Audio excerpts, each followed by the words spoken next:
Robert De Niro's new film The Alto Knights is based on a real-life rivalry between two of America's most notorious gangsters, Frank Costello and Vito Genovese.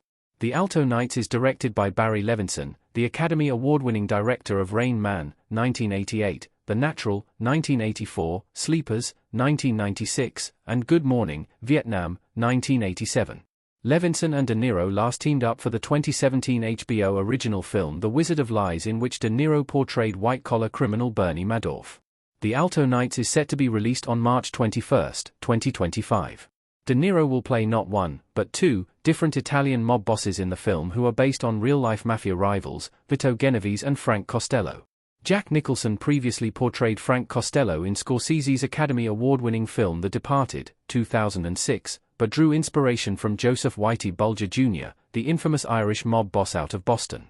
De Niro will be joined by Cosmo Jarvis, whose breakout role as John Blackthorne in Shgun has made him one of Hollywood's most sought-after rising actors. The Alto Knights is based on a real feud between Frank Costello and Vito Genovese. The story of Costello and Genovese goes back decades. Robert De Niro in Alto Knights.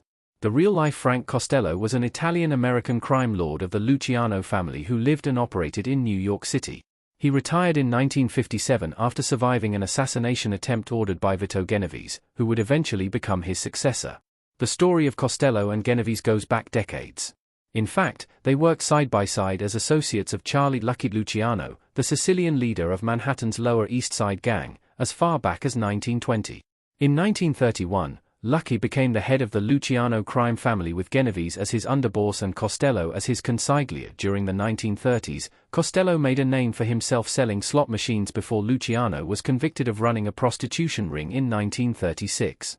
After Luciano was sentenced to 30 to 50 years in prison, Genovese emerged as the new head of the Luciano crime family. Genovese fled to Italy in 1937 to avoid a murder charge, which left Luciano to appoint Costello as the new head of his mob. Genovese didn't return to the United States until 1945, asking Luciano to reinstate him as the mob boss. Luciano refused and kept Costello in charge, which eventually led to Genovese's assassination attempt on Costello in 1957. How the real feud between Costello and Genovese ended. Both faced prison time and died from heart attacks. Robert De Niro in Amsterdam.